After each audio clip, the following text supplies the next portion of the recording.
Oh, hello everyone! My name is MrJepthah, and I can't talk right now. I'm playing Civilization 6.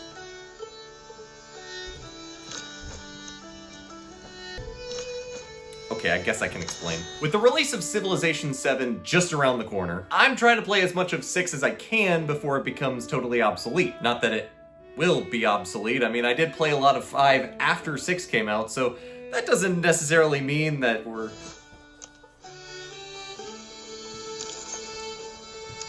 What, fine, you want a video? Fine, but I'm playing Civilization. What's this? Civilization? Oh, my favorite console of all time? How could this go wrong?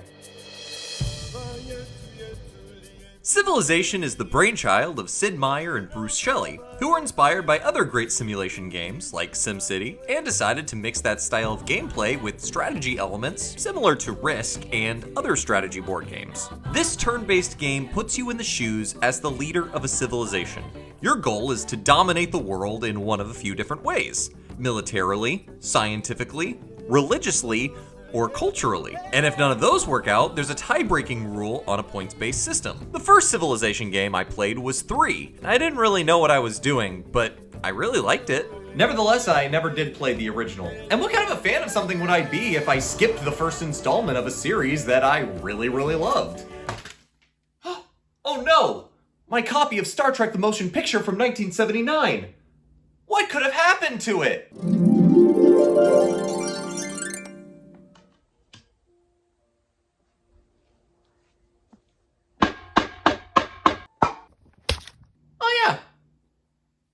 Yeah, it deserved that. The first Civilization game came out in September 1991 for MS-DOS, but it was made compatible for a bunch of other platforms, including the Super Nintendo. Now, I know what you're thinking, and I was wondering the same thing too. How did this game fit into an old SNES cartridge?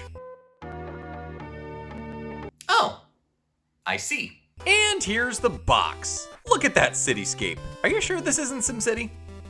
I'm still not convinced. Award-winning PC game, over 600,000 copies sold. Pfft, that ain't nothing. Let me know when you get to 1 million. Oh, I see. The Super NES mouse works with this thing? Yeah, as cool as the Super NES mouse is, I'm just gonna stick with the original controller configuration just to see what it plays like with the old controller. So here we go, my first attempt at playing the original Civilization. Let's see just what Civilization on the SNES is like.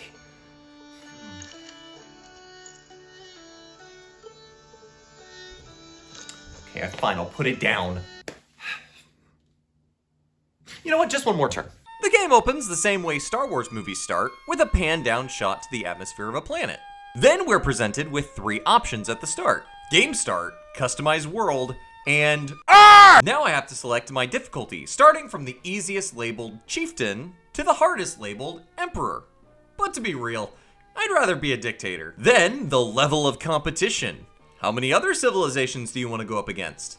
I chose 4 because I don't want to keep playing this forever. This is already going to be a train wreck as it is. Next, I gotta pick what tribe I'm with. And I gotta pick the American because, you know, I live in the Southeast Asia. Wait a minute, now I have to give myself a name. Each tribal chief gets a default leader from real history, or you can use your own name. I'm gonna choose the latter and decide my own name. Let's see. When you think of America, what's the first thing you think of? Sure, why not? Long ago, humankind was divided into many tribes. As opposed to now? America was one of those tribes. Oh, good. I was afraid that America wasn't one of those tribes. One starry night, however, a very strange thing took place. There were movies and comic books where Superman didn't kill people? A beautiful goddess appeared before guns. I think we're operating under different versions of the word beautiful, but whatever. Guns. The young leader of America. Oh yeah, this game is talking my language. What have I done? Oh, Guns, I have a mission for you. Build great cities and cause civilization to flourish throughout the earth. What if I'd rather cause civilization to crumble and be destroyed by utterly corrupt politicians? Then you picked the right tribe. You're just talking about the snowflake liberals, right? Sure. With civilization, the people will live richer lives and a America will rule the world. I will teach you the beginnings of civilization. I'm good. I've read Genesis. Irrigation will allow you to derive more food from the same amount of land. I know I shouldn't allow the new Civilization games to kind of cloud my judgment as far as this game is concerned, but you don't really do that much with food in the modern Civilization games, so I'm not going to focus too much attention on it in this game either. That's going to be my undoing, isn't it? If there is food, the population will grow. If that's true, then I call this population control. Next, the art of road building. Ugh, please shut up. I haven't even started the game yet, and we're already that far into the video. You know what? I don't even care what she's saying. I'm just gonna skip it so I can play the game.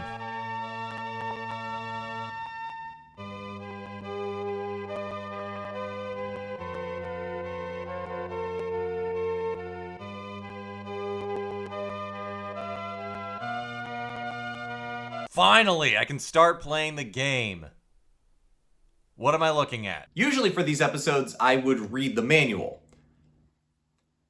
But I'm not going to in this case, because the manual is 70 pages long. I don't got time for that. I just want to kill pixelated people and take over a pixelated country like a pixelated Stalin. I'm still in the middle of War and Peace. What makes you think that I had time to read your stupid manual? There is some pretty racy stuff in here. Okay, so after I fumble around with the controls and try to figure out what this house thing is, I learned that this little house on the prairie wagon is my opening settler of Catan. I'm gonna go ahead and build a city where it stands, and it again gives me the option to use the default city names or customize my own. The first default city that I have is Washington.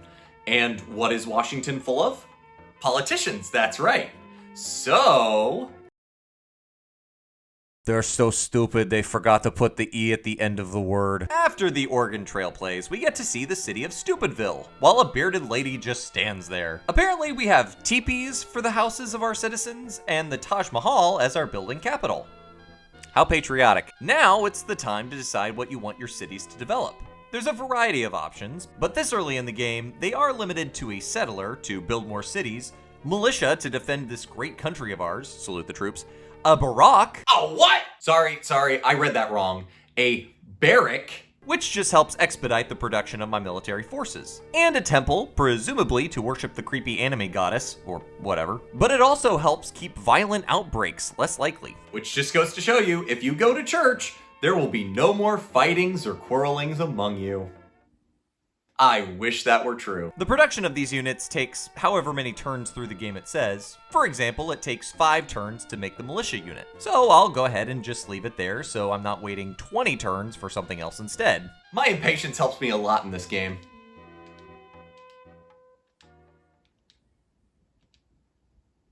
Wait, is that why I've never won a Civ game? If I had enough funds, I could just buy whatever it is I'm trying to produce to expedite the process.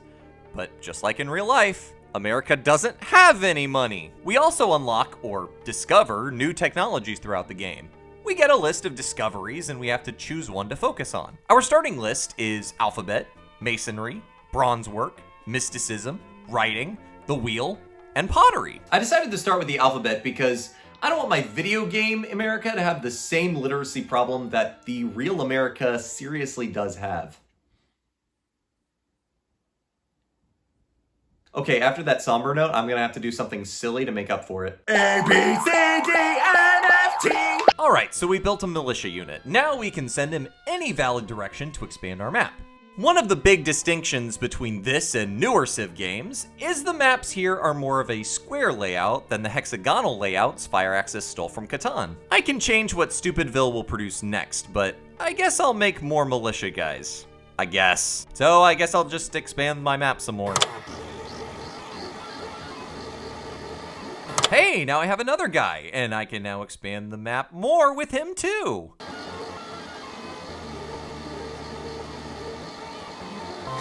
Like a pretty exciting cartoon, huh? Honestly, this might be the most boring bit of the game, so I'm just gonna fast forward through all the highlights. I went ahead and built another settler. We learned our alphabet and then pursued laws because I want to lock people up for no reason. Oh, there's another little house on the prairie. What happens when I walk over it?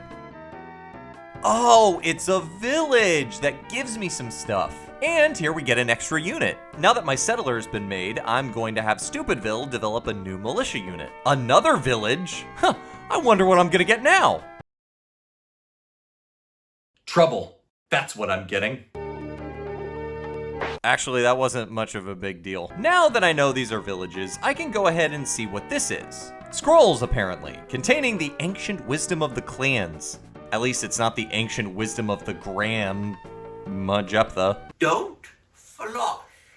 Flossing was a Ponzi scheme developed by the Nazis to turn us into frogs. Fascinating. Now I know where Uncle Jepthah gets it. I gotta write this down. Now I have the ability to build phalanxes, which I assume is a military unit, and a colossus, which I assume has a shadow.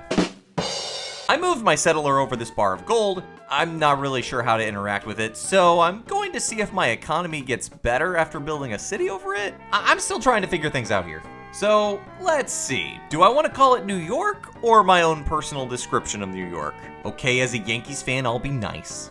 Just this once. Now with masonry unlocked, I can build a palace, city walls, pyramid, and the Great Wall. Hallelujah! I went ahead and had Stupidville develop a colossus. Colossi? Colossi? Giant feet. And the ancient wisdom then grants me ironwork, and now I can build Legion, named so presumably because they are many. There's some blue infinity gem thing here, but like everything else, I'm not entirely sure what it does or how to obtain it. Pretty much the majority of my time is spent having my troops expand my world map and explore however much I can, something I hardly ever do in the modern versions of the game.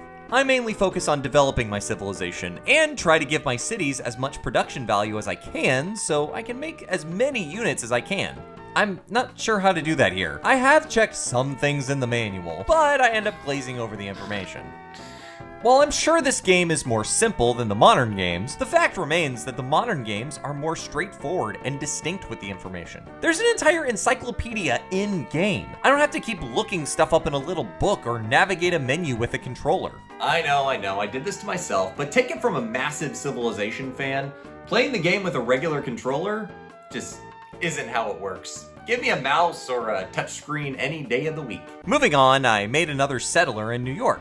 Another village gave me a guy on a horse, who can move 2 spaces instead of just 1, which is helpful. We finally discovered laws, and now I can appoint supreme justices to run kangaroo trials at my every whim. Also so I can prosecute my neighbor Gary after his dog pooped on my lawn! Next, I want my wise men researching monarchies. No reason.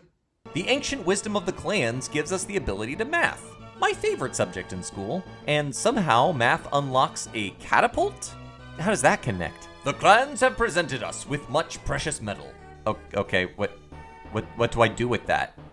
Let me get back to reading War and Peace. This is a Russian thing? Why did I think this was about the Vietnam War? The next village I go to turns out to be bandits. Oh no, I hope they're not as difficult as the other ones I faced earlier. Oh, there's 2 of them. I'm in big trouble. And it turns out I was in trouble as the bandits, or Spartans, or Romans or something, invade the great city of Stupidville. And it is soon destroyed. I tried to do that on a beautiful January. Please stop talking. I have no choice but to fortify New York as the bandits make their way there too. My cavalry defends New York, and now I'm stuck with 1 city instead of 2. Good timing too, because New York just made me a settler. And wait, where's New York? Wait, what did I do? It appears that the entire city of New York has packed up and is relocating. I have no idea why. I go ahead and settle them so as not to waste any more precious turns. And the default city name? Well, as a resident New York Yankees fan and all-around haters of all things from that disgusting city with red socks. Seriously, who wears red socks? Grosston it is. To make more military units quicker, Grosston is gonna have a barrack. After that barrack is built, we're gonna build a wall. And who's gonna pay for it? I am. I think you lack vision. I think you lack reality. What was that? Nothing. And it turns out America is the most advanced civilization in the world. I'm not sure if it's true or if it's because I haven't met any other civilizations. That being said, not much more interesting stuff happens until I finally meet another civilization. And the first time I hear about another civilization was in 2140 BC, when we see Germany has been destroyed by Russia. Wow, this game was more historically accurate than I thought. They're only off by a few millennia. Now that my wall is built, Hallelujah! I can build another settler. We're apparently the second richest city in the world. I'm not sure how they're gauging that or who's first, but okay, I guess it's better than being trillions of dollars in debt. This video became way more political than I intended it to be. I like it. Now I build another city. This time the default is Philly, so yeah, alright. At this point, I don't even care. After my wise men figure out what a monarchy is, I then tell them to look into currency, so I can have a Scrooge McDuck pool. Uh-oh, a brigand! Wait, hold on a second. Hey Alexa, what is a brigand? You're so stupid. How do you not know what a brigand is? Everyone knows what a brigand is, you stupid, lousy, fart face. Lousy? Alright, a brigand is approaching Fooey, which won't matter because I have plenty of fodder for them to get through. I may be a horrible leader, but I'm a great dictator. A new city is built. Instead of Atlanta, I'm gonna call it Sweatstown. What, like Hotlanta's any better? Fooey has been defended, but now this little Amish dude is escaping. And I don't know who or what he is, so I'm just gonna follow him. Unfortunately, he disappeared, and now I'll never know. I'm gonna get back to reading War and Peace. Okay, but like, when does Victor Drago show up? Next, I settle a settler down on the shoreline. And the next default city is Chicago.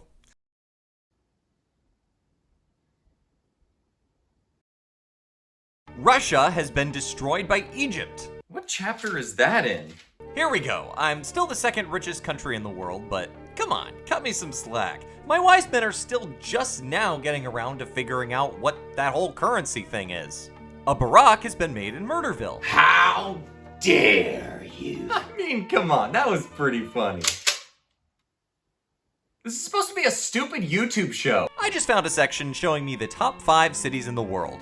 And I'm not sure the metric that it's based on, but this doesn't feel like an accomplishment. I have a 46% approval rating. And I will have the other 54% executed immediately. We have the biggest land area, and apparently a bit of a literacy problem. I'm probably the only dictator that actually wants his subjects to read.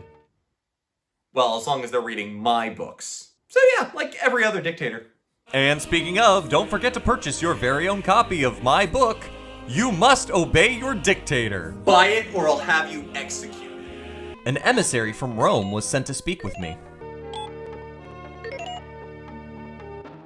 You seem really angry about something. I wasn't expecting one of these meetings in this ancient game, so I'm actually pretty pleased that it's here. My only problem is, I'm not quite sure what I'm looking at. Is he holding a scroll or a sword? And what's this guy or girl's problem? I really can't tell what that's supposed to be. Is he holding up a blanket? Or is he trying to keep a towel on? Caesar is most deeply grateful for these discussions. Aw, sweet! Little Caesars wants to give me some pizza! Pottery is expertise you don't have.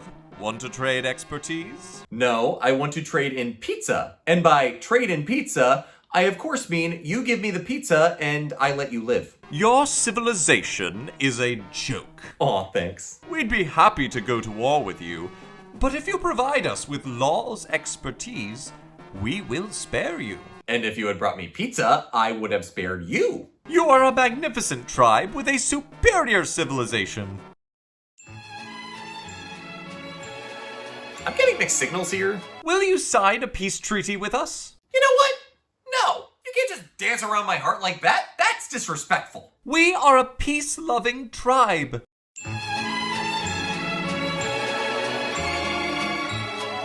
Do not destroy us. You should have thought of that before you started threatening me. And because you forgot the pizza.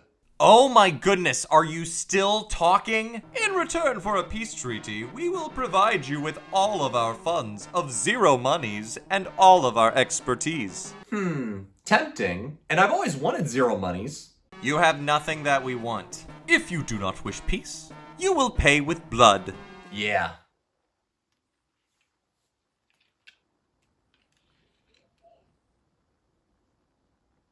With yours. Time continues to move. I have just signed my name in the annals of history, as now we wage war against the Roman Empire at the dawn of a new age. The age of this new border. We continue to expand our people as soldiers are born and must now be ready to fight a battle that will probably last until the end of this game. I understand the Amish guy was back, but then disappeared again. I doubt I will ever find out who he is. Or is it whom he is? I never quite understood that rule. We now send ships out to explore and find our newfound enemies, so we may take their pizza.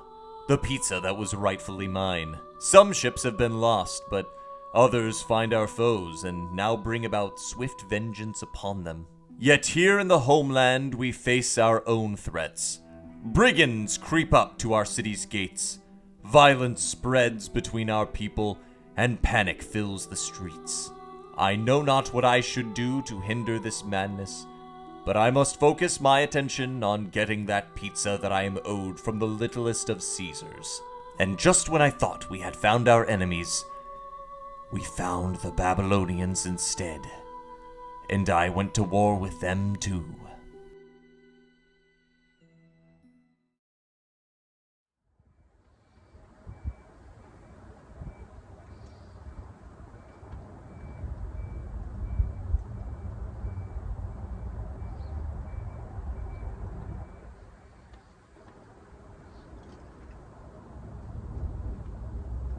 I didn't win. Overall, for this being the first of a series, it's actually not half bad.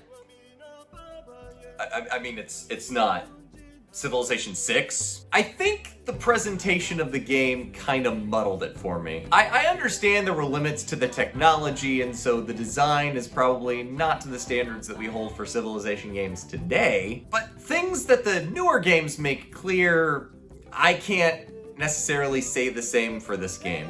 But overall, it's still a Civilization game. I'd probably recommend more of the modern games, like 6 or 5 especially, before I would recommend this. Oh, even 7 I would recommend.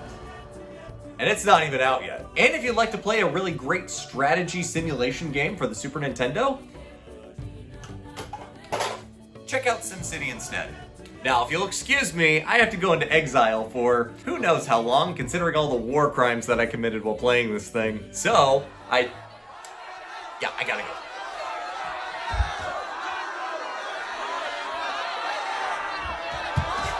I'm gonna take this with me.